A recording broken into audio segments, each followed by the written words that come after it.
Welcome. You have nowhere to be and nothing to do.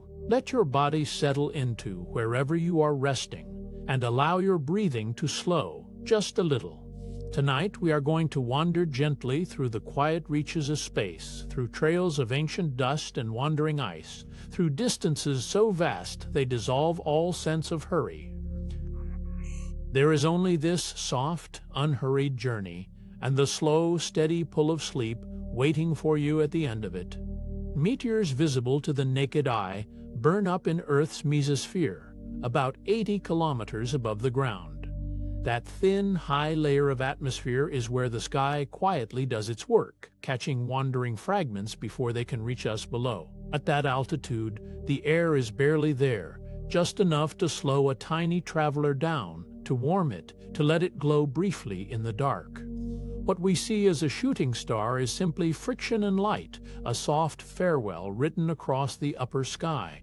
Most shooting stars are caused by particles no larger than a grain of sand. It is a quietly humbling thought that a speck so small it could rest on your fingertip can light up the entire sky for a moment. These tiny grains arrive at tremendous speed, and the atmosphere catches them, slowing them so swiftly that they glow white hot. And then they are gone, dissolved into nothing, leaving only a fading trail of ionized air that lingers for a breath or two before vanishing. Earth sweeps up roughly 100 tons of extraterrestrial dust every single day. As our planet moves along its path around the Sun, it gathers this invisible rain continuously, tiny flecks of ancient material settling slowly through the atmosphere and drifting down to the surface. Some of it lands in the deep ocean. Some of it settles on mountain peaks and polar ice. You have almost certainly breathed in, at some point in your life, a particle that once drifted through the space between worlds. Meteor showers occur when Earth crosses the debris trail left by a comet. Comets shed dust and small fragments as they travel close to the Sun, and these particles spread out gradually along the comet's orbital path, forming a long, loose river of debris drifting through space. Once each year, Earth's journey around the Sun carries us through one of these rivers. For a few nights, the sky fills with streaks of light, not random visitors, but the remembered passage of something that came before. The Perseid meteor shower peaks every August and originates from Comet Swift-Tuttle. Each summer, Earth passes through the debris trail that Swift-Tuttle has left along its long orbit, and the sky rewards patient watchers with dozens of gentle streaks every hour. Swift-Tuttle itself is a large and ancient comet, taking about 130 years to complete a single orbit around the Sun. The Perseids had been observed for at least 2,000 years, a quiet annual gift that has greeted countless generations lying on their backs in warm summer dark. The Leonid meteor shower can produce rare storms of thousands of meteors per hour. In most years, the Leonids are gentle, offering a modest display of perhaps 10 or 20 meteors each hour. But every 33 years or so, when Earth passes through a particularly dense knot of debris from Comet Tempel-Tuttle, the sky can erupt into something extraordinary, thousands of streaks per hour, so many that observers in the past described them as snow falling upward into the dark. These storms are rare and fleeting, and always settle again into quiet. Meteorites are the only extraterrestrial material most people can legally hold in their hands. When a fragment of rock or metal survives its fiery passage through the atmosphere and lands on Earth, it becomes a meteorite, and it carries within it a history far older than anything else you are ever likely to touch. Some are billions of years old, formed long before our planet existed. To hold one is to hold a piece of the solar system's beginning, cool and solid in your palm. Iron meteorites are remnants of the cores of ancient, shattered planetesimals. Long ago, in the early solar system, small worlds grew large enough to melt from within. Their heavy iron and nickel sank to the center, forming dense metallic cores, just as Earth's core formed. Then collisions shattered those worlds, and their cores broke apart and drifted through space. When we find an iron meteorite, We are holding a piece of something that was once deep inside a world that no longer exists. Stony iron meteorites called pallasites contain beautiful olivine crystals suspended in metal. They are among the most visually stunning rocks in existence. When sliced thin and held to the light, the olivine crystals glow amber and gold and pale green, like stained glass set into a frame of silver metal. Scientists believe pallasites formed at the boundary between a planetesimal's rocky mantle and its iron core. They are a memory of a world's interior, made visible and luminous, carried across the solar system and delivered gently to our hands. Let your body grow a little heavier now. Let your shoulders drop.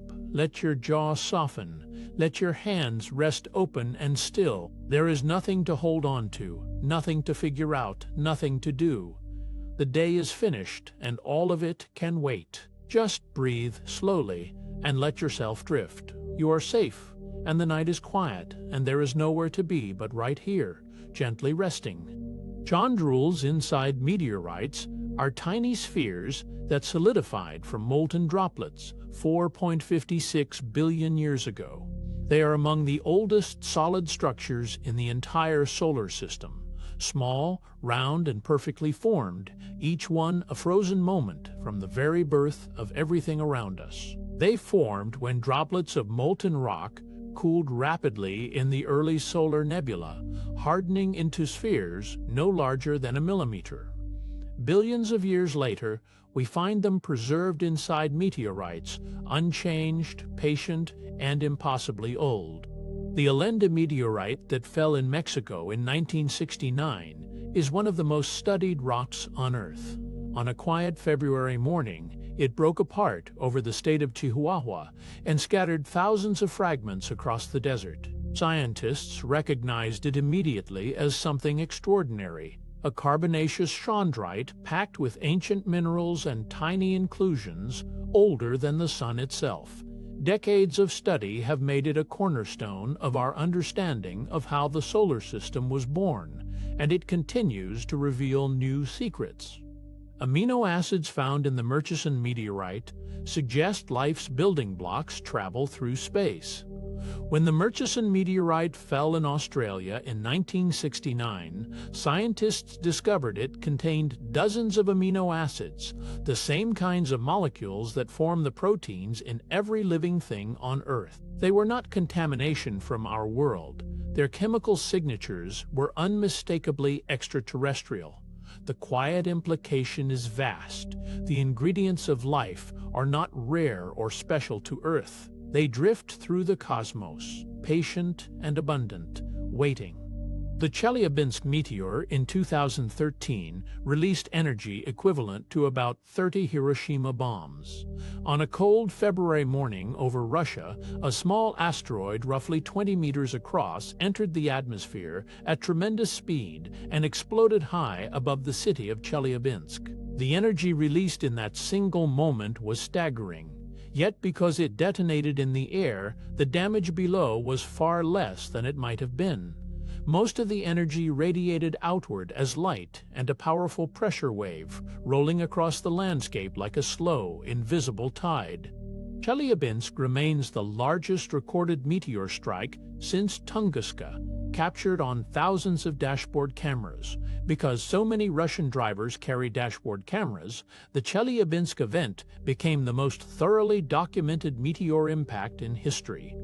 In Kabadier Den, footage from across the region showed the same brilliant fireball streaking silently across the morning sky before the sound arrived. A deep, rolling boom that rattled windows and left people standing still in the streets, looking upward. It was a reminder that the sky is not always empty and that the solar system still reaches down to touch us. Fireballs brighter than the full moon are called bolides.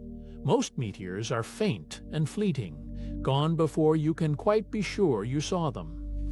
But occasionally something larger enters the atmosphere, and the sky briefly becomes brighter than any star, brighter than the moon itself, flooding the ground with cold white light. These are bolides, and they are humbling to witness. Some break apart with a visible flash. Some leave blowing trails that linger in the air for minutes, drifting and curling slowly in the high atmosphere like smoke from a distant fire. Sonic booms from large meteors can rattle windows hundreds of kilometers away. When a large object tears through the atmosphere at many kilometers per second, it compresses the air ahead of it into a powerful shock wave. That wave spreads outward in all directions, and by the time it reaches the ground, it can be felt as a deep, resonant boom, not sharp and sudden, but low and rolling, like distant thunder that seems to come from everywhere at once.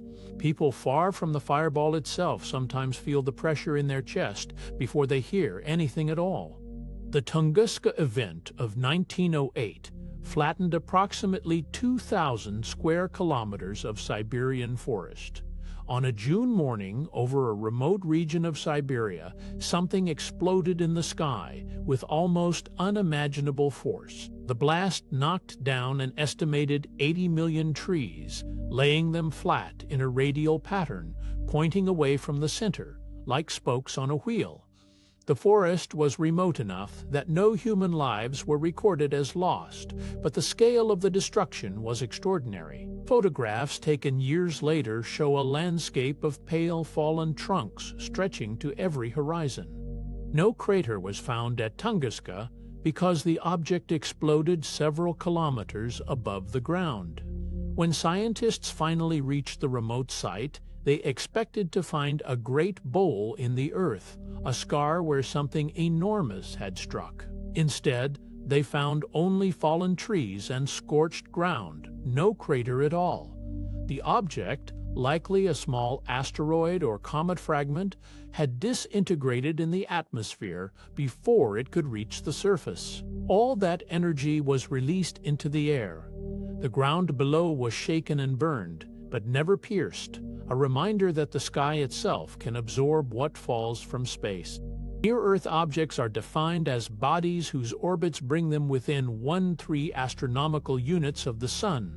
An astronomical unit is the average distance between the Earth and the Sun, about 150 million kilometers. Any asteroid, comet, or fragment whose path through the solar system carries it within that gentle boundary earns this quiet designation.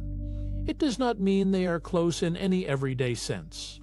Most pass at vast, comfortable distances, but their orbits bring them into the same broad neighborhood as our own, making them part of the family of wanderers we watch most carefully. Let your body settle a little more deeply now. If there is any tension left in your shoulders, let it dissolve. If your thoughts are still moving, simply notice them and let them drift away, like dust carried gently on a slow current of air. There is nothing you need to hold on to right now, nothing to solve, nothing to remember, just the quiet, the warmth, and the soft rhythm of your own breathing. You are safe. You are still. Let yourself rest. Over 32,000 near-Earth asteroids have been cataloged as of the mid-2020s. That number grows steadily as telescopes scan more of the sky with greater patience and precision. Each new discovery is logged, named, and tracked, its orbit calculated, its future path gently mapped across centuries. Most are small, no larger than a house or a hillside. They travel their quiet loops around the Sun, largely unnoticed, part of a vast and ancient population that has always shared this solar system with us.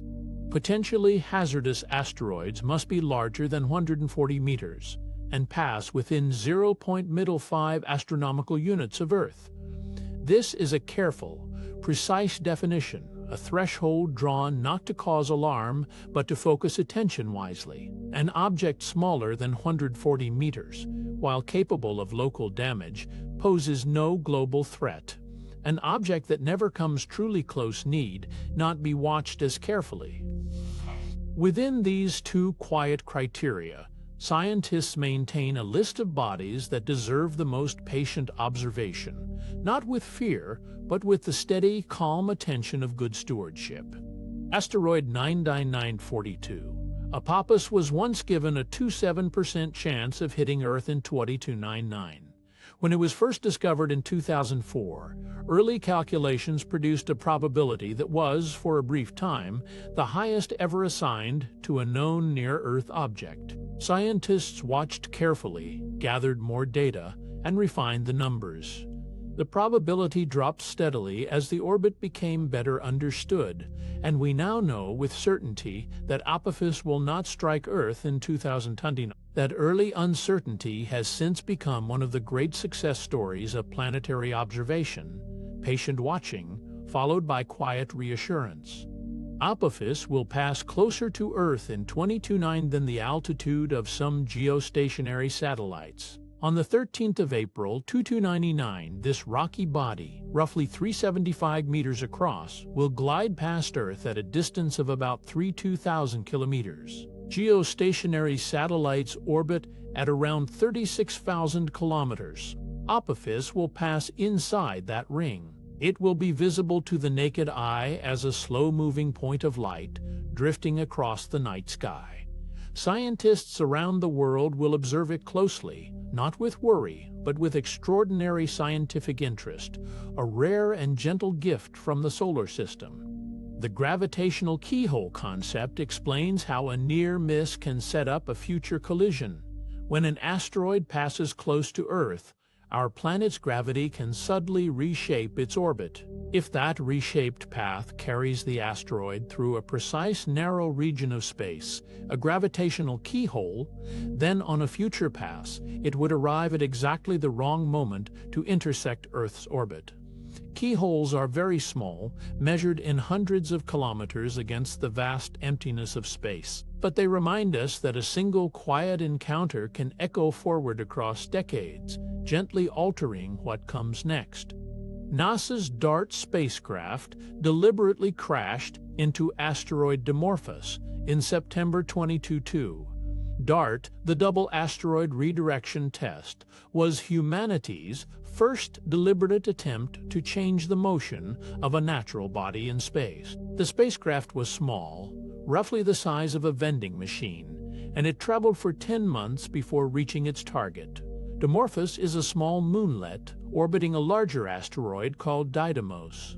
The impact was not a desperate act, but a careful experiment, a quiet, methodical step toward understanding how we might one day protect our world. The DART impact successfully shortened Dimorphos's orbital period by about 33 minutes.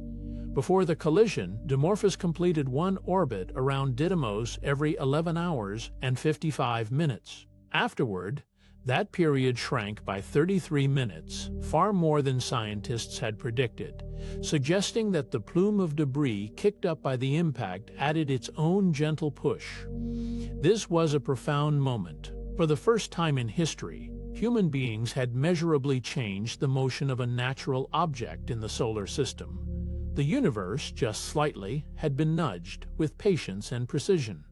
ESA's Hera mission will follow up on DART to study the crater and measure Dimorphos's mass. Launched in 2024, Hera is a careful, methodical observer sent to examine what DART left behind. It will map the crater's shape, measure the asteroid's internal structure, and determine Dimorphos's mass precisely, something we did not know before the impact. This knowledge will help scientists understand exactly how effective the deflection was and how future missions might be designed. Hera is the patient follow-up to a bold first step, science building quietly upon itself, one gentle discovery at a time. Asteroid Bennu has a roughly 1 in 700 chance of striking Earth late in the 22nd century. That number sounds small, and in many ways it is, a quiet, distant possibility resting far out in the future. Bennu is a dark, carbon-rich asteroid about 500 meters across, and scientists have tracked its orbit with extraordinary care.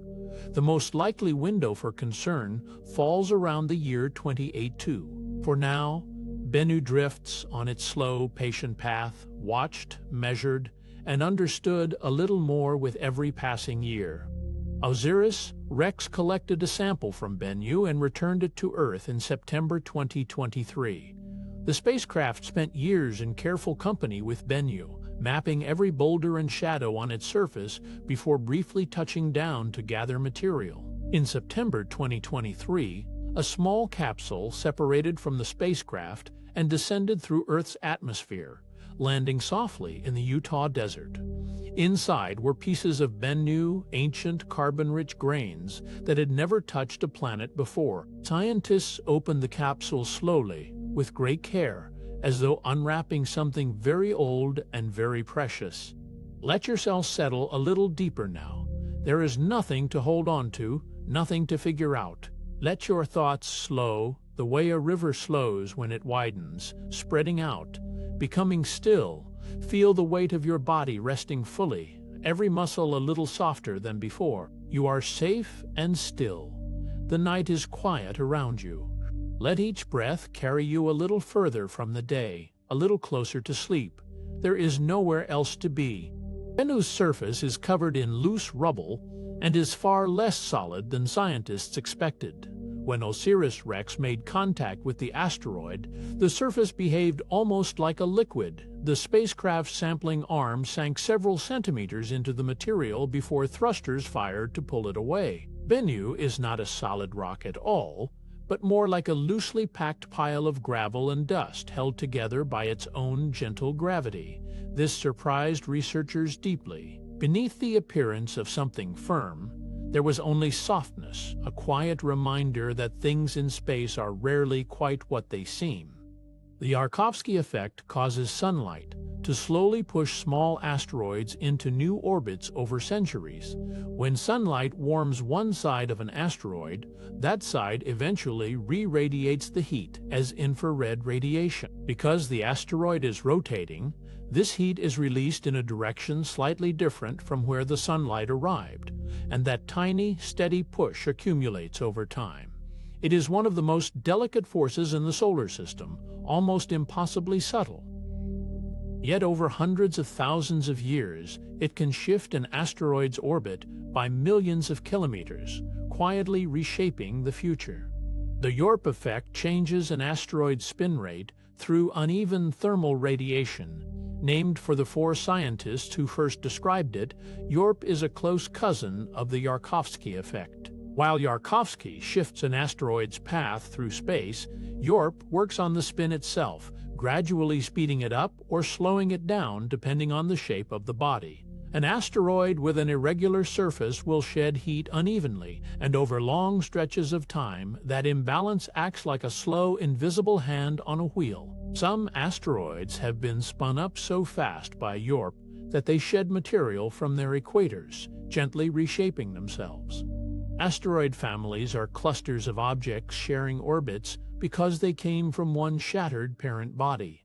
Long ago, a large asteroid was struck by another and broke apart. The pieces did not scatter randomly into the void. They continued moving along nearly the same orbital path as their parent, spreading out gradually over millions of years into a loose family. Scientists can identify these families by comparing orbital parameters and surface compositions. Each family is like a quiet genealogy, written in stone and space, fragments of a single ancient world, still traveling together, still carrying the memory of what they once were. The Kirkwood gaps in the asteroid belt are cleared by gravitational resonances with Jupiter. Named for astronomer Daniel Kirkwood, who noticed them in the 1860s, these are regions within the asteroid belt where very few objects orbit. Any asteroid that drifts into one of these zones finds itself in a gravitational conversation with Jupiter, their orbital periods falling into a simple ratio, like 2:1 or 3:1. Over time, Jupiter's repeated tugs accumulate and destabilize the orbit, nudging the asteroid away. The gaps are not empty by chance. They are the quiet signature of Jupiter's enormous patient gravity, written into the structure of the belt itself. The main asteroid belt lies between Mars and Jupiter and contains millions of objects. Stretching across a vast ring of space, the belt is home to rocky bodies ranging from fine dust to objects hundreds of kilometers across. Despite its reputation as a crowded place, the belt is mostly empty. The average distance between objects is hundreds of thousands of kilometers. A spacecraft passing through it, as many have, is unlikely to encounter anything at all. It is a gentle, dispersed community of ancient material, drifting in slow, steady orbits, unchanged in their broad rhythm for billions of years. Ceres is the largest body in the asteroid belt and is classified as a dwarf planet. With a diameter of about 940 kilometers, Ceres is large enough that its own gravity has pulled it into a nearly spherical shape, a quality that sets it apart from its smaller, more irregular neighbors.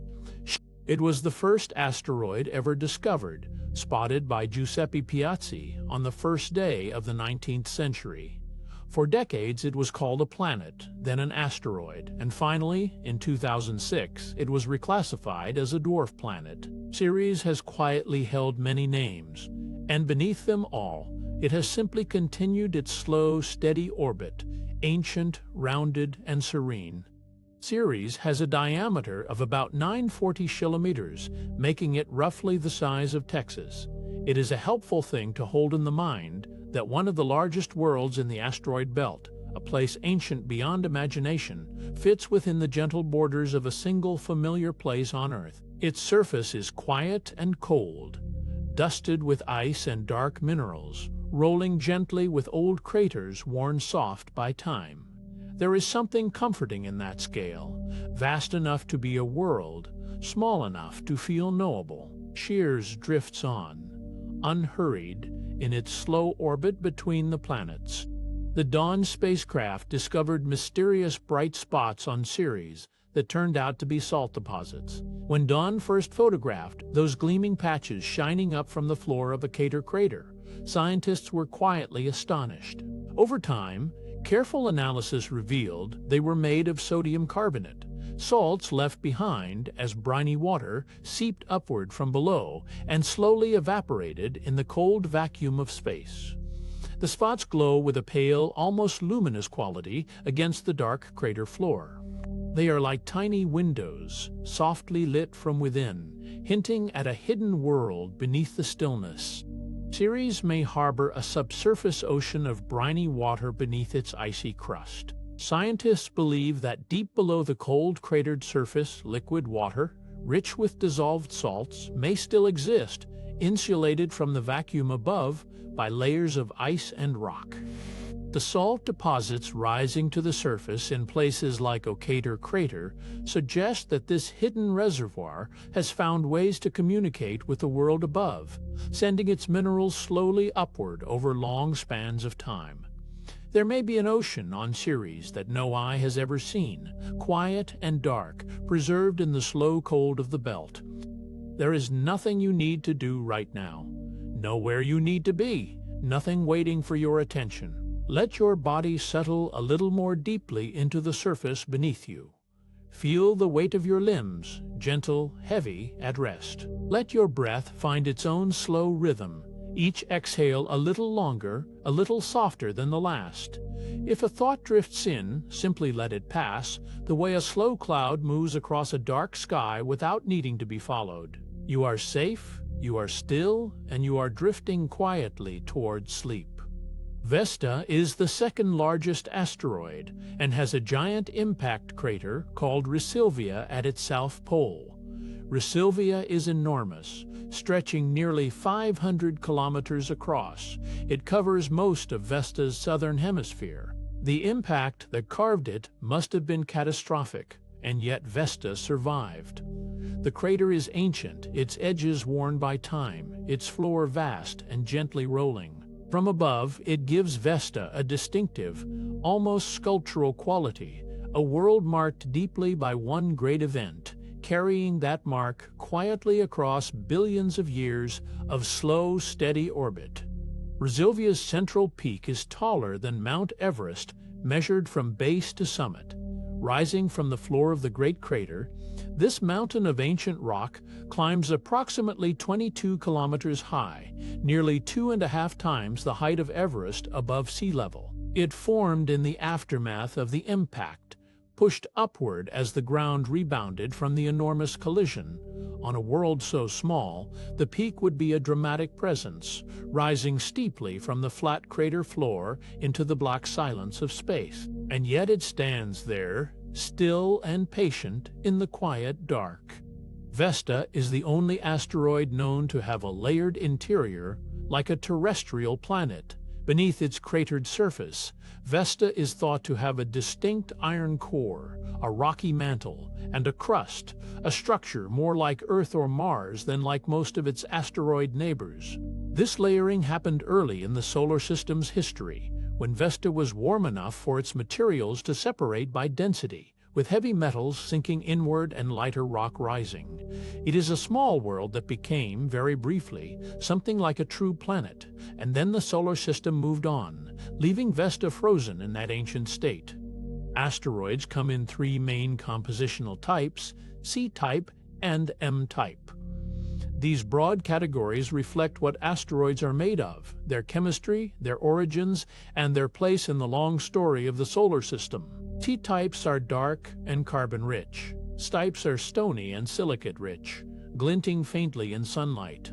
M-types are thought to be largely metallic. Each type tells a different chapter of the same ancient story, the slow sorting and scattering of the early solar system's raw materials, preserved now in the quiet drift of countless small worlds. Type asteroids are dark, carbon-rich, and dominate the outer belt. They are among the most primitive objects in the solar system. Their surface is dark as charcoal, absorbing light rather than reflecting it, their chemistry largely unchanged since the earliest days of the solar system's formation. They carry within them carbon compounds, clays, and traces of water, bearing minerals.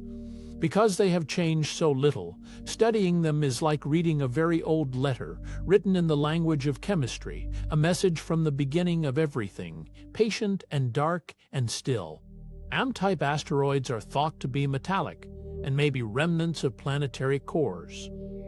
Scientists believe these objects are the exposed hearts of ancient planetesimals, small worlds that grew large enough to melt and differentiate, separating their metal from their rock, before being shattered by collisions long ago. What remains is the core, dense, metallic, rich in iron and nickel.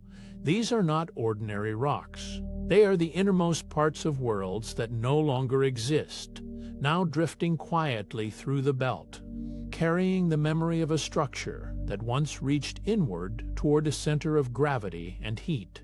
The total mass of the entire asteroid belt is less than 4% of the Moon's mass. For all its millions of pieces, all those rocks and boulders and ancient metallic fragments drifting in their slow orbits between Mars and Jupiter, the belt as a whole amounts to very little. If you could gather every asteroid and press them gently together, the result would be a world far smaller than our Moon.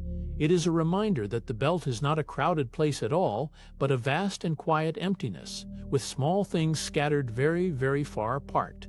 Jupiter's Trojan asteroids share Jupiter's orbit and cluster at the IL-4 and Live Lagrange points.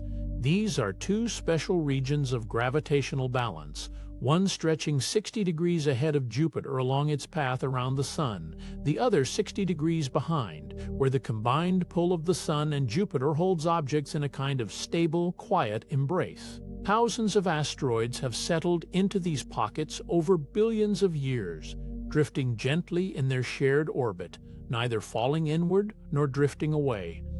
They travel with Jupiter like silent companions, keeping their patient distance. NASA's Lucy mission launched in 2021 to visit multiple Trojan asteroids over 12 years, named after the famous fossil that helped illuminate human origins. Lucy is now making its long, looping journey through the solar system, swinging past Earth for gravity assists before reaching the Trojan clouds. Over the course of its voyage, Lucy will fly past 7 Trojan asteroids, each one a different shape, a different story. It is a slow and patient journey, unfolding over more than a decade, a spacecraft drifting quietly from one ancient world to the next. Asteroid 16 Psyche is believed to be largely metallic and is the target of NASA's Psyche mission. Scientists think this unusual world may be the exposed core of an ancient planetesimal, a body that once had layers, that once had structure, before collision stripped away its outer shell and left only the dense metallic heart. The Psyche spacecraft launched in 2023 and is now making its way toward this singular object, carrying instruments that will listen to its magnetic field, map its surface, and try to understand what it means to visit the naked core of a world that never quite became a planet. There is no need to hold on to anything right now. Let the body soften, the shoulders, the jaw, the hands. Let the breath find its own slow, easy rhythm, in and out, without effort. The mind has been wandering through vast and ancient spaces, and now it can simply rest in that vastness, unhurried and untroubled. There is nothing to figure out, nothing to remember, just the quiet and the dark and the slow drift of everything settling gently toward sleep. Comets are often described as dirty snowballs or icy dirt balls, depending on their composition. The first phrase, coined by astronomer Fred Whipple in 1950, captured the idea of a frozen core of ice mixed with dust and rock. But as scientists have studied comets more closely, some have found that the dust and rock may outweigh the ice, making icy dirt ball a more fitting description for certain objects. Both phrases point to the same essential truth. Comets are ancient, mixed, impure things, carrying ice and grit together in a quiet, frozen embrace since the earliest days of the solar system. A comet nucleus is typically only a few kilometers across, but can be as large as tens of kilometers. Most are surprisingly small, a few kilometers of ice and dust, invisible from Earth until they warm and begin to breathe out gas and light. Some are larger. Comet Hale. Bop's nucleus was estimated at roughly 60 kilometers wide, and yet even these larger nuclei are tiny compared to the vast glowing structures they create as they approach the Sun. A small dark object becomes something luminous and enormous, a quiet transformation that takes place slowly, over months as the comet descends. Comet 67P Churyumov-Gerasimenko has a distinctive rubber duck shape, formed by two lobes joined at a narrow neck. This unusual form was likely created when two separate objects gently collided and merged in the early solar system, a slow, soft coming together rather than a violent impact. The larger lobe is called the body, the smaller the head, and between them a narrow waist connects the two. When the Rosetta spacecraft first revealed this shape in detail, scientists were charmed by its strangeness, a comet that looked like something you might find floating in a bath, drifting through space for 4.5 billion years. ESA's Rosetta spacecraft orbited Comet 67P for over 2 years, beginning in 2014. It is one of the most extraordinary journeys a human-made machine has ever undertaken, a decade-long voyage through deep space, including a period of hibernation before Rosetta woke itself and gently matched the comet's speed and path. For more than 2 years, it flew alongside the comet, watching it change as it swung closer to the Sun, studying its jets and its dust, its chemistry, and its slowly shifting surface. It was a long, patient companionship between a spacecraft and a small, ancient, wandering world. The Philae lander bounced twice before settling in a shadowed crack on Comet 67P's surface. Its harpoons failed to fire, and the comet's gravity was so weak that Philae simply lifted off again after first contact, drifting slowly upward before touching down a second time, and then a third. It finally came to rest, tucked in shadow, its solar panels unable to gather enough sunlight to recharge. It managed to send back precious data in its brief waking hours before falling silent. There is something quietly moving about that small lander, resting in the dark on a comet, far from home, having done what it could. Among Rosetta's most remarkable discoveries, was the detection of glycine on Comet 67P, an organic molecule and one of the fundamental building blocks of proteins. Glycine is one of the simplest amino acids, the kind of molecule from which living things are assembled. Finding it drifting in the gas around a comet suggests that the chemistry of life is not rare or special. It forms naturally in the cold and dark of space, carried quietly across the solar system on ancient wandering ice. As a comet draws closer to the Sun, it begins to develop a coma, a soft, hazy atmosphere of gas and dust that blooms outward from the nucleus. The warmth of sunlight causes ices buried just beneath the surface to sublimate, rising as vapor and carrying fine dust with them. This glowing cloud surrounds the nucleus like a gentle breath, diffuse and luminous, catching sunlight and scattering it softly in all directions. The coma is the comet coming alive, a quiet awakening after millions of years of cold silence. The coma of a large comet can grow so vast that it swells to a diameter greater than that of the Sun itself. This is one of the quieter astonishments of the solar system, that something with a nucleus only a few kilometers wide can breathe out a cloud larger than our own star. The Sun's diameter is about 1/4 million kilometers, and yet a comet's coma can exceed even that. It is all so thin, so delicate, barely more than a whisper of gas, but spread across an enormous, gentle sphere of softly glowing light. Comets carry two distinct tails, each formed by a different force, and each catching light in its own quiet way. The dust tail is broad and curved, glowing with the warm reflected light of the Sun, arcing gracefully behind the comet like a slow exhalation. The ion tail is narrower and straighter, glowing with a pale electric blue, formed from gas that has been ionized by sunlight.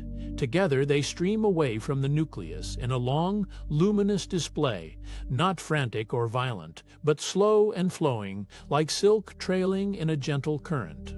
The ion tail of a comet always points directly away from the Sun, no matter which direction the comet is traveling.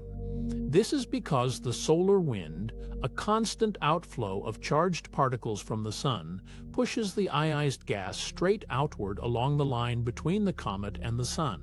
As the comet swings around and begins its long journey back into the outer solar system, its ion tail leads the way, pointing ahead of it like a pale blue banner. The comet moves forward, but its tail streams in the direction the Sun commands. Let your body settle a little more deeply now. There is nothing you need to hold on to, no thought that requires your attention, no task waiting at the edge of your mind. Simply breathe, slowly and easily. Let each breath carry a little more weight out of you, and let the quiet of the night gather around you like something warm and safe. You are resting. You are drifting, very gently, the way light drifts across a dark and peaceful sky. There is only this softness, and the slow, unhurried dark. The dust tail of a comet curves gently along the arc of its orbital path, following the trajectory the comet has already traced. Unlike the straight ion tail, the dust particles are heavier and slower to respond to solar pressure, so they drift behind in a graceful, sweeping curve. They glow not with their own light, but with the warm, reflected light of the Sun, a soft amber-tinged brightness spread across a wide fan of space. It is one of the most beautiful things in the solar system, a slow, curving trail of ancient dust, glowing quietly in the dark. The solar wind is a continuous stream of charged particles flowing outward from the Sun in all directions, filling the entire solar system with a faint, invisible current. When these particles encounter the ionized gas of a comet's coma, they sweep it back into a long, straight tail pointing away from the Sun. The solar wind is invisible to the eye, but its effect on a comet is one of the most elegant demonstrations of its presence. It shapes the comet's ion tail, the way a steady breeze shapes a flag, constant, patient, and quiet. Comet Hale, BOP held the night sky for an extraordinary 18 months, visible to the naked eye from 1996 into 1997, the longest naked eye apparition of any comet in recorded history. Its nucleus was unusually large, perhaps 60 kilometers wide, and it was rich in dust, creating a bright and beautiful display. People around the world stepped outside on clear evenings and simply looked up, watching it hang there, patient and luminous, a slow visitor from the outer solar system, sharing the sky with the stars for month after quiet month. In January 2007, Comet Minot blazed across the southern sky as the brightest comet seen from Earth in more than 40 years. Its tail spread across an enormous arc of sky, fanning out in soft curved streamers that were visible even in twilight. For those in the southern hemisphere, it was unmistakable, a great luminous presence in the evening sky, unhurried and grand. It is a reminder that the solar system still offers moments of quiet spectacle, when something ancient and wandering passes close enough to briefly fill the sky with light. Short-period comets complete their journeys around the Sun in less than 200 years, and most of them begin in the Kuiper Belt, that broad, cold ring of icy bodies lying just beyond the orbit of Neptune. Over vast stretches of time, gravitational nudges from the outer planets slowly guide these objects inward, setting them on the looping paths that bring them periodically into the inner solar system. They are travelers from the edge of our neighborhood, making their rounds on timescales a human life can almost hold. Halley's Comet returns to the inner solar system roughly every 75 to 76 years, and human beings have been recording its arrivals since at least 240 BC. Ancient Chinese astronomers noted it carefully on silken bamboo, and observers across many cultures watched it cross the sky without knowing each sighting was the same faithful traveler returning. There is something deeply comforting in that continuity, generation after generation, looking up at the same slow light moving quietly through the same ancient dark. The Bayeux Tapestry, embroidered in the 11th century to tell the story of the Norman conquest of England, includes a remarkable scene, a group of figures pointing upward at a blazing star, wide-eyed and still. That star was Halley's Comet during its 1066 apparition. The embroiderer stitched it into linen with careful golden thread, preserving both a moment of history and a moment of sky. It is one of the oldest depictions of a known comet, woven quietly into cloth, waiting centuries to be understood. In July 1994, comet Shoemaker-Levy 9 did something no comet in recorded history had done before. It broke apart into 21 separate fragments under Jupiter's powerful gravity, and then, one by one, each piece plunged into the giant planet's atmosphere. Astronomers around the world watched in quiet astonishment as the sequence unfolded over 6 days. The comet had been discovered only a year earlier, already in pieces, already falling, a slow, inevitable procession that the solar system had been arranging for a very long time. Each impact from Shoemaker-Levy 9 left a dark scar in Jupiter's cloud tops, and some of those scars were larger than the entire Earth. For weeks, they remained visible through telescopes, deep, bruised patches of disturbed atmosphere drifting slowly in Jupiter's winds. They were a quiet, sobering reminder of the scale of forces at work in the solar system, and of how small and sheltered our own world is by comparison. The scars eventually faded, dissolved back into the planet's endless atmospheric motion, as if Jupiter had simply absorbed them and moved on. Jupiter's enormous gravity does more than shape the asteroid belt. It acts as a kind of distant shield for the inner solar system. Its great mass intercepts and deflects many comets and asteroids that would otherwise drift inward toward the rocky planets. Scientists believe that without Jupiter's gravitational influence, Earth and its neighbors would experience far more frequent and severe impacts. It is a quiet, invisible service, the largest planet simply existing, pulling wandering things away, allowing the inner solar system a measure of calm it might not otherwise have. There is no need to hold on to anything right now.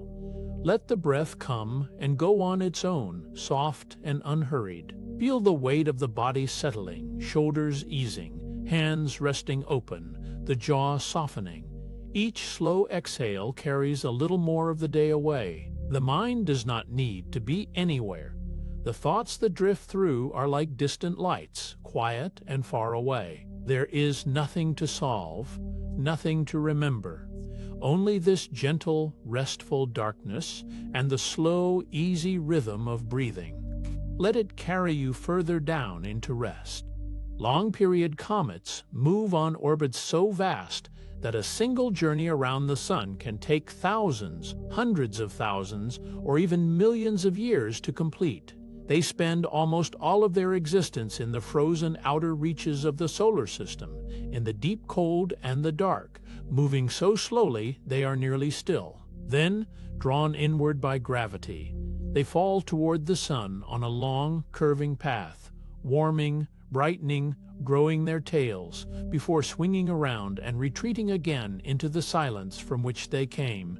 Comet C 2022 E3ZF made its closest approach to Earth in February 2023, and it had not been this near to the inner solar system for approximately 50,000 years. The last time it passed this way, our ancestors were living in a world of Ice Age landscapes, painting caves and watching the same stars. The comet had been out in the cold dark all that time, slowly arcing through its immense orbit, utterly unchanged, and then it returned, briefly visible in the night sky as a faint greenish glow before continuing on its way. Water ice in comets carries a subtle chemical signature, a ratio of deuterium, a heavier form of hydrogen to ordinary hydrogen.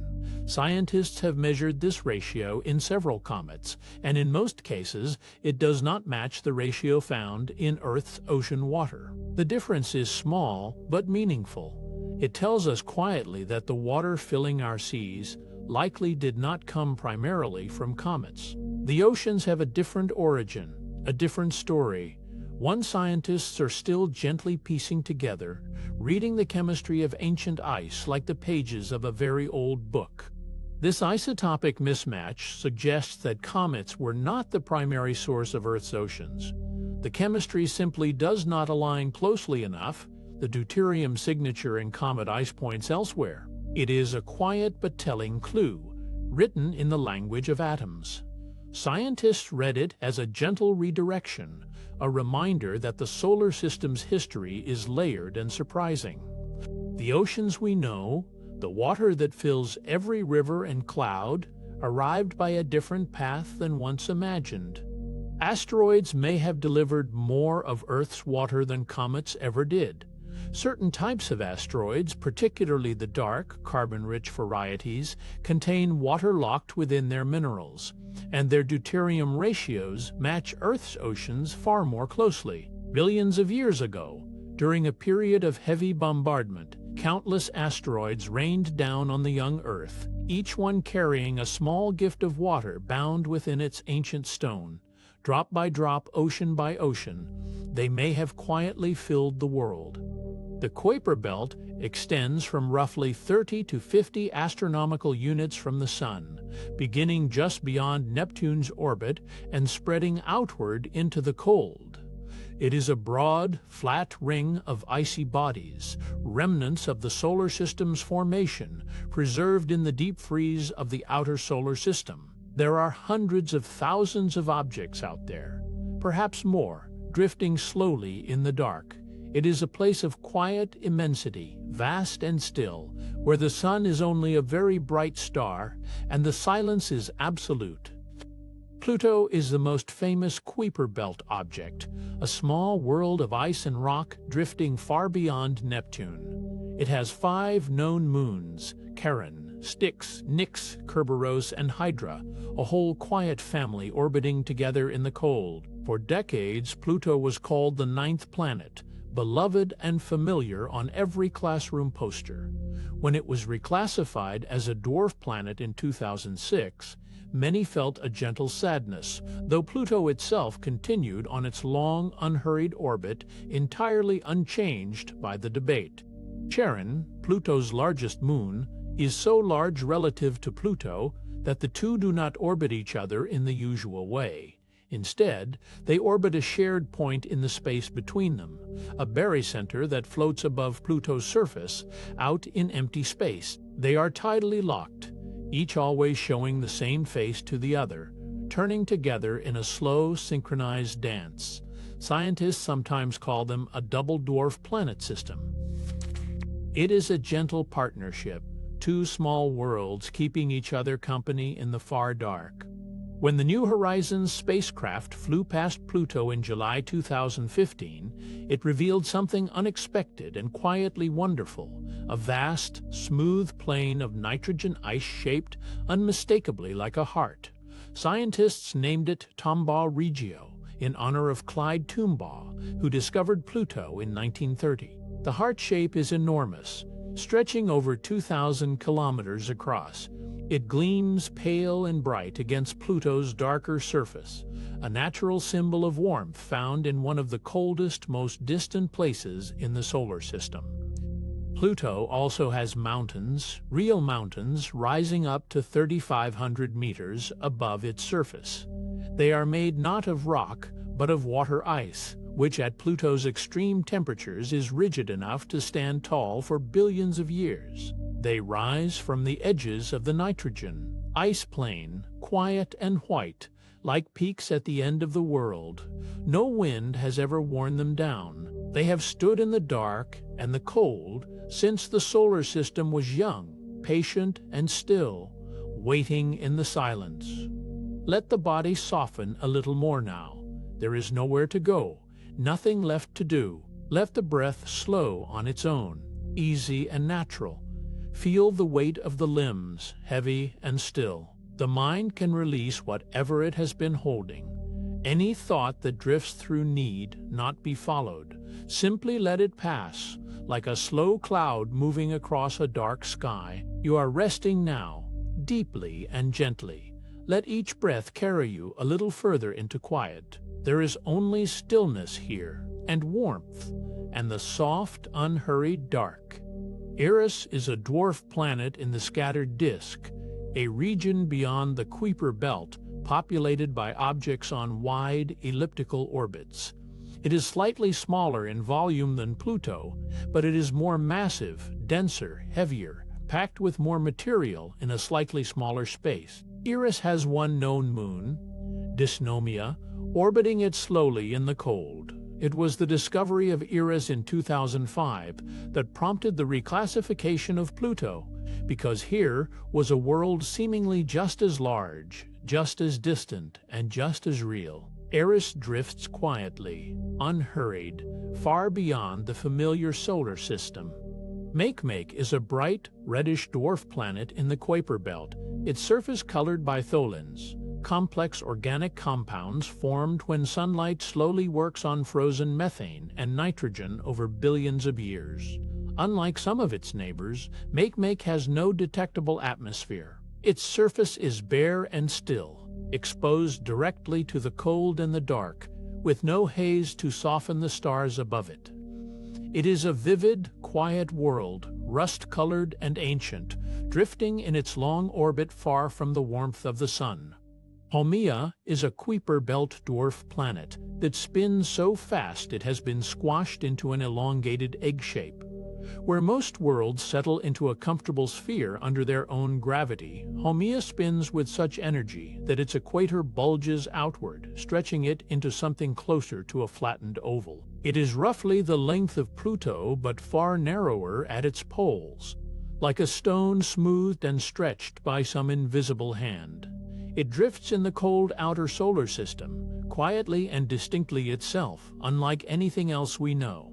Haumea completes one full rotation in just under 4 hours, making it the fastest spinning large body in the entire solar system.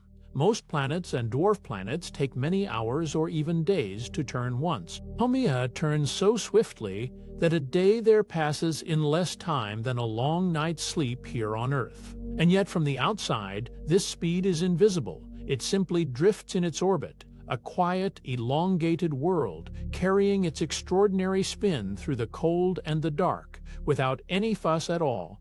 Haumea has two small moons, Hyakka and Namaka, and a faint ring system that was discovered in 2017. The rings were found not by a spacecraft visiting the world, but by watching the way Haumea briefly dimmed the light of a distant star as it passed in front of it. In that single quiet observation, a ring appeared, thin and delicate, circling the spinning oval world far out in the Kuiper belt. It is a gentle reminder that rings are not only for giants. Even small, distant worlds can carry their own quiet halos. The scattered disk is a region beyond the Kuiper belt populated by objects with highly elliptical orbits. Unlike the more orderly Kuiper belt, the scattered disk is home to bodies that travel on long looping paths, swinging far out into the cold dark and then arcing back toward the sun before retreating again. These objects were likely scattered outward, long ago, by gravitational encounters with Neptune, sent wandering on journeys that take thousands of years to complete. It is a quieter, emptier region where the solar system begins to thin into something vast and uncertain. Sedna is a distant scattered disk object with an orbital period of about 11,400 years.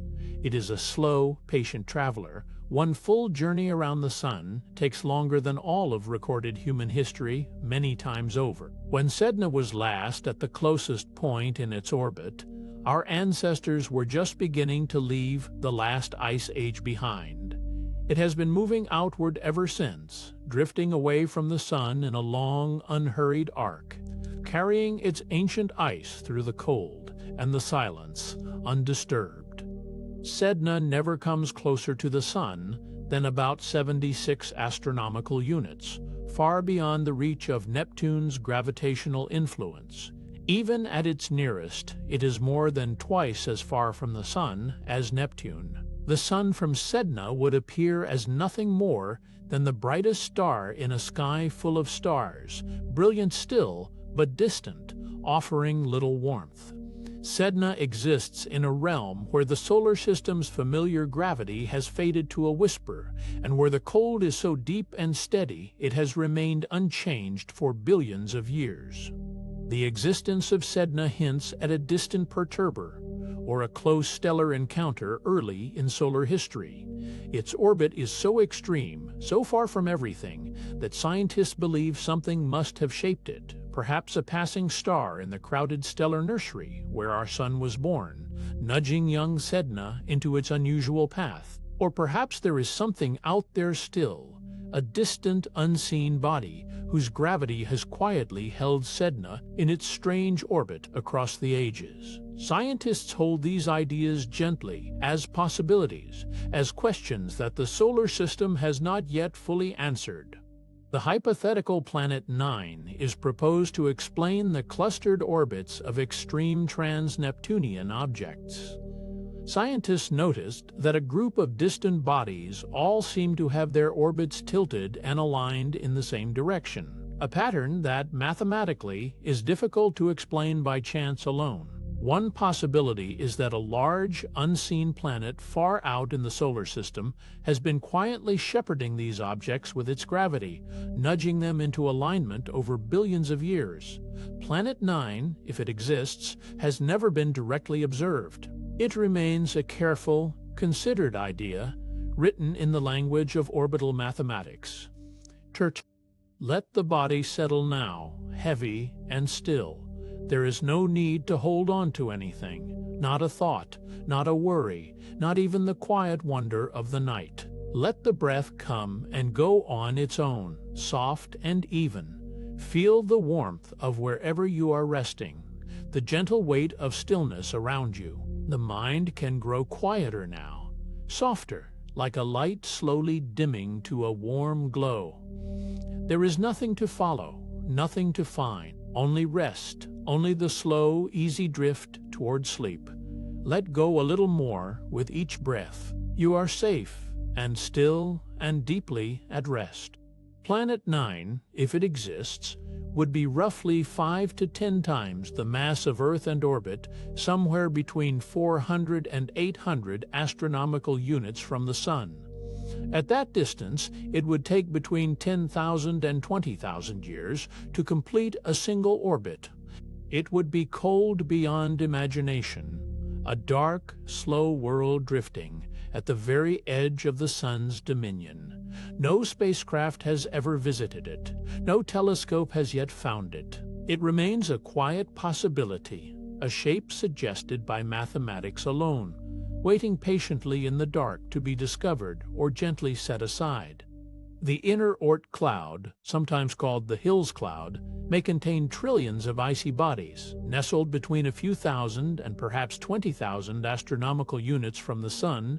This inner region is thought to be far denser than the outer cloud beyond it, a vast hidden reservoir of ancient ice and rock shaped in the earliest days of the solar system. These bodies have drifted there for billions of years in quiet, undisturbed orbits, never coming close enough to the Sun to brighten into comets, simply resting in the dark.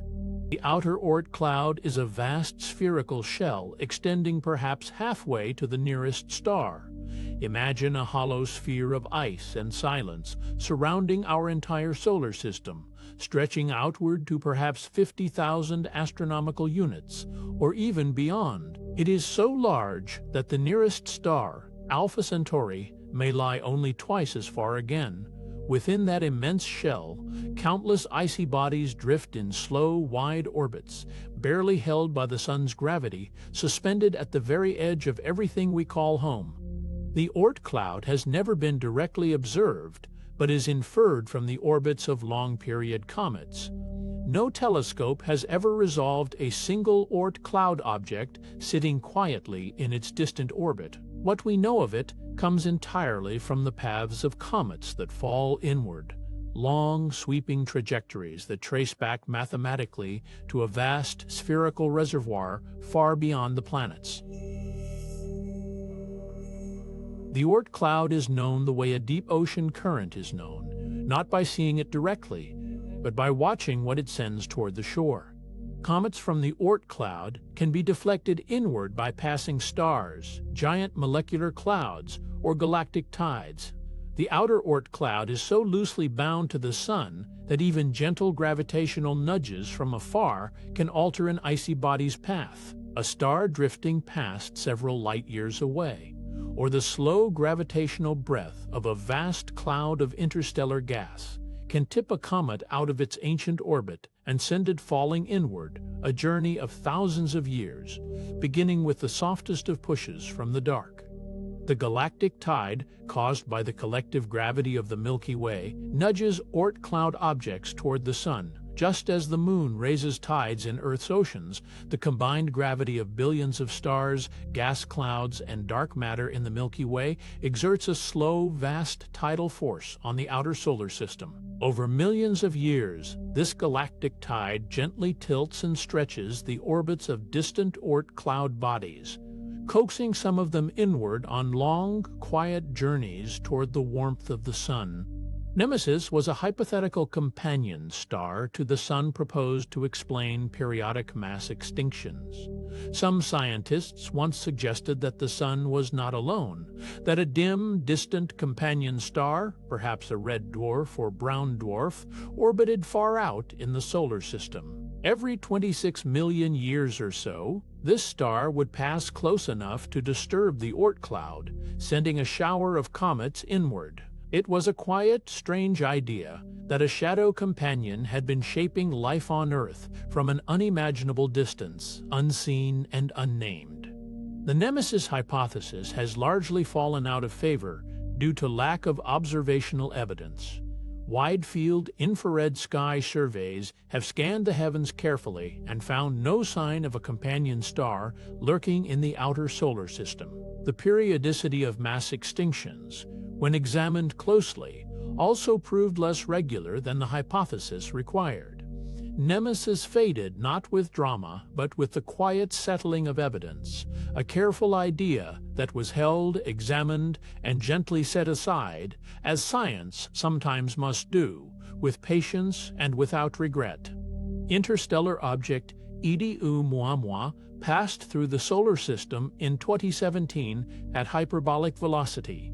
It arrived from the direction of the constellation Lyra, moving so fast that it could only have come from interstellar space, the first confirmed visitor from another star system ever detected. It swept through the inner solar system in a graceful hyperbolic arc, passing closer to the Sun than Mercury, and then climbed outward again, accelerating away into the dark. It was here, and then it was gone, leaving only questions in its wake. Oumuamua had an extreme elongated or flat shape, unlike any known solar system body. When scientists studied how its brightness varied as it tumbled through space, they found something unusual. Its light changed dramatically and rhythmically, suggesting an object far longer or flatter than anything seen before. Some models proposed it was shaped like a cigar, perhaps 10 times as long as it was wide. Others suggested it might be a thin, flat disk, like a wafer of ancient interstellar material. Whatever its true shape, it was unlike anything our solar system had ever produced. Let the body grow heavy now, soft and still. There is no need to hold any thought in place. Let them drift, like distant objects moving slowly through the dark. Feel the breath moving gently, in and out, slow and easy. The mind does not need to go anywhere or understand anything right now. Simply rest here, in the warmth and the quiet. Each breath carries you a little further into stillness, a little deeper into the soft, unhurried dark. You are safe. You are still. Let sleep come, gently, whenever it is ready. Oumuamua accelerated away from the Sun faster than gravity alone could explain, puzzling scientists. As astronomers tracked its departure, they noticed something quiet but unmistakable. It was moving faster than it should have been, gaining speed in a way that gravity simply could not account for. There was no visible coma, no jets of gas, no obvious force pushing it. Yet it accelerated, steadily and gently, as if nudged by something invisible and patient, leaving scientists to wonder in the most peaceful way science knows. Hydrogen outgassing, nitrogen isoblation, and radiation pressure have all been proposed to explain Oumuamua's excess acceleration, but no explanation has won consensus. Scientists offered each idea carefully, perhaps a thin shell of hydrogen ice vaporizing invisibly, perhaps a sliver of nitrogen ice eroding in sunlight, perhaps the gentle push of photons against an unusually flat surface. Each proposal was thoughtful and considered. None was complete. The question rests, open and unhurried, in the quiet library of things we do not yet fully understand. Interstellar comet Tuahi-Borisov was discovered in 2019 and showed a normal cometary coma and tail. Where Oumuamua had been strange and silent, Borisov was reassuringly familiar. Amateur astronomer Gennady Borisov spotted it first, and as telescopes turned toward it, they found something comforting, a soft, fuzzy coma blooming around a small nucleus and a faint tail brushing gently away from the Sun. It was a comet, behaving exactly as comets do, and it had come all the way from another star to show us that. Unlike Oumuamua, Borisov allowed spectroscopic analysis confirming water ice and silicate dust typical of comets. When scientists split its light into a spectrum, the chemical fingerprints were clear and familiar. Water ice, silicate dust, the same quiet ingredients found in comets born right here in our own solar system. It was a remarkable moment of recognition across an unimaginable distance. Something that had traveled between the stars carried the same gentle chemistry as objects we have known for centuries. The universe, in that light, felt a little more like home. Borisov's carbon monoxide abundance was unusually high, suggesting it formed in a very cold environment. Carbon monoxide freezes only at extremely low temperatures, and Borisov carried it in surprising quantities, hinting that it was born far from its home star, in a cold, distant nursery, far from any warming light. It may have spent billions of years drifting in deep interstellar cold before arriving here. That long, quiet journey through the dark had preserved something ancient and frozen, and it brought it gently to our doorstep to share. Stars, passing within a few light-years of the Sun, can perturb the Oort cloud and trigger comet showers. The Oort cloud is vast and loosely held, its icy members balanced in a long, slow gravitational embrace with the Sun. When another star drifts close enough, its gravity reaches into that distant reservoir and stirs things gently, nudging objects onto new paths. Some fall inward, slowly, over thousands of years, becoming the long-period comets that occasionally grace our skies. A passing star, long gone, may be the quiet author of a comet we see tonight. The star Gliese 710 is predicted to pass within about 0.16 light-years of the Sun in about 1-3 million years. It is a dim, orange-red star, unremarkable in most ways, drifting slowly through the galaxy on a path that will bring it closer to our Sun than any star has come in a very long time. It will not arrive in any human lifetime, or in any age our civilization can imagine.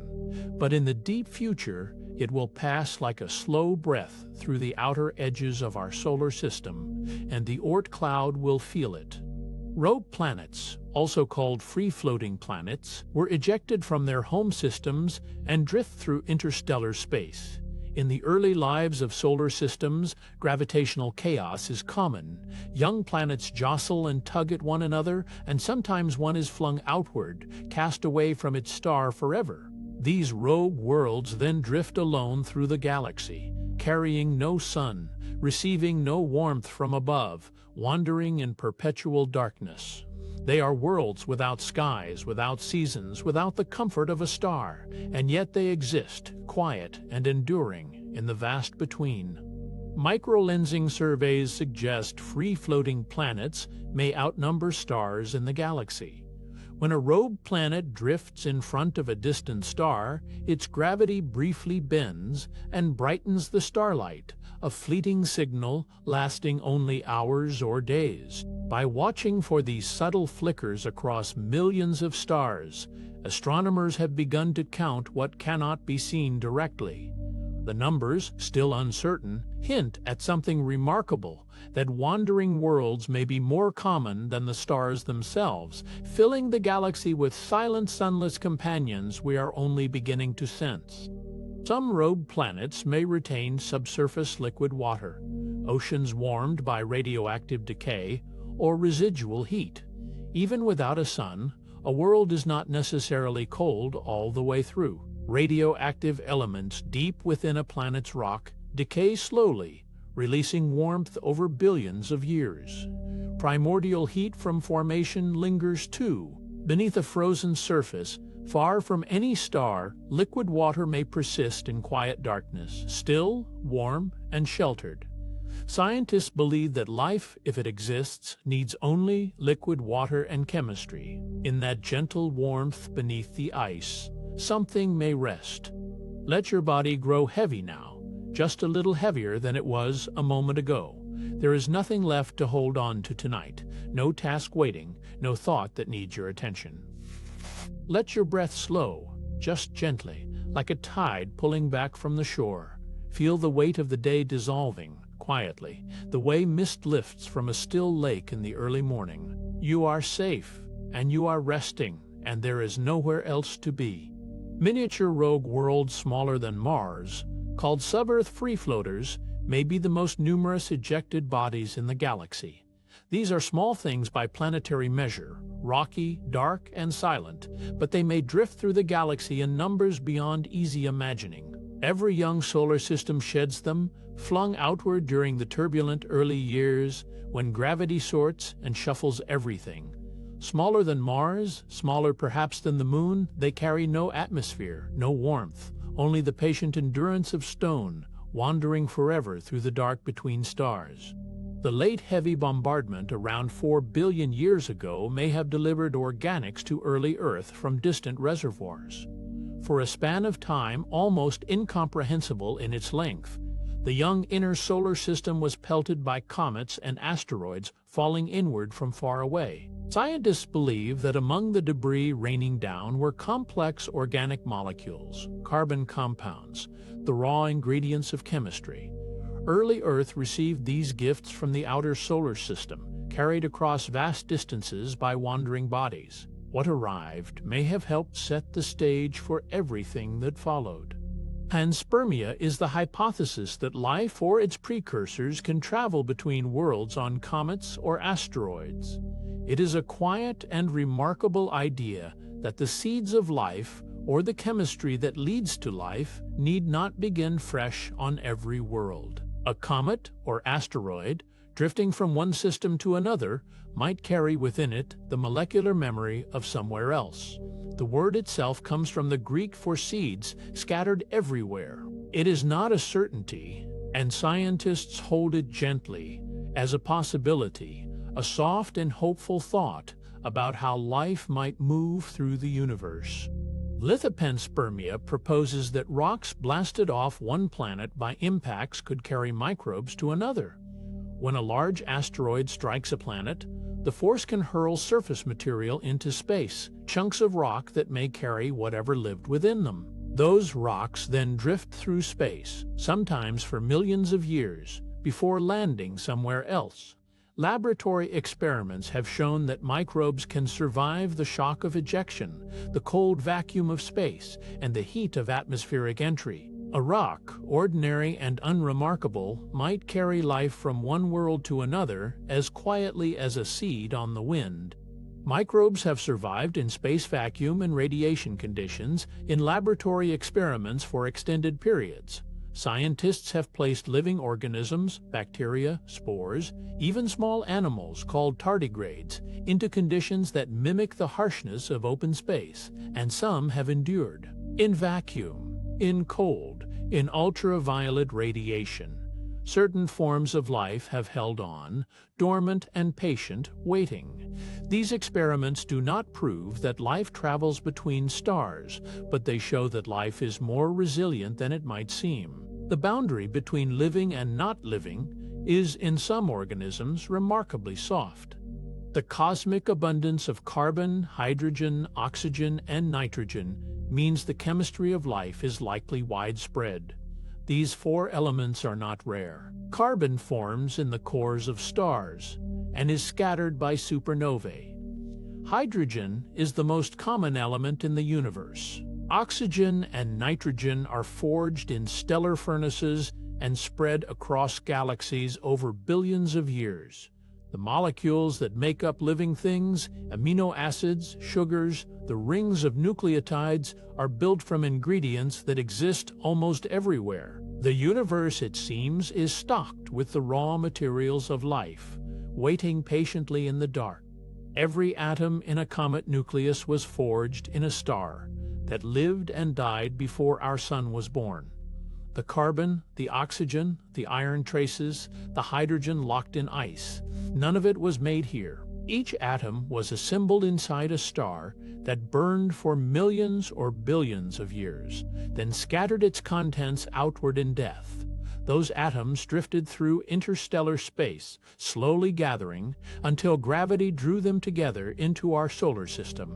A comet, drifting silently through the outer dark, is made entirely of stardust, the legacy of suns that shone and faded long before our world existed. The solar system itself condensed from a cloud of gas and dust enriched by ancient stellar explosions.